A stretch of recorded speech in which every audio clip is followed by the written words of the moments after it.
తెలంగాణ స్వరం ప్రేక్షకులకి నమస్కారం. జెడ్పీహెచ్ఎస్ పాఠశాలలో అధ్వాన్నంగా ఉన్న టాయిలెట్స్ మరియు పాఠశాల ఆవరణలో పిచ్చి మొక్కలు సహకరించని జీహెచ్ఎంసీ అధికారులు మరియు సిబ్బంది.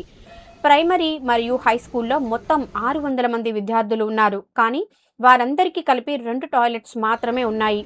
600 మంది విద్యార్థులకు సరిపోయేలా టాయిలెట్స్ లేకపోవడంతో ఇబ్బందుల్లో విద్యార్థులు ఉన్నారు.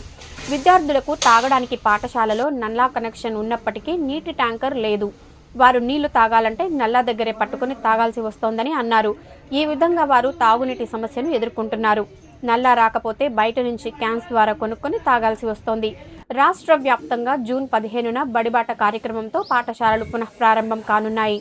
కానీ మేడ్చల్, మల్కాజ్గిరి జిల్లా కీసర మండల కేంద్రంలోని జిల్లా పరిషత్ ఉన్నత పాఠశాల మాత్రం చెత్త కుప్పను తలపిస్తోంది.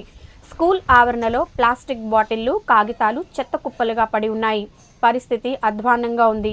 విద్యార్థులు కూర్చునే రేకుల షెడ్డుపై నెలల తరబడి ఎండుటాకులు పేరుకుపోయి వర్షానికి లీకేజీల ప్రమాదం పొంచి ఉంది.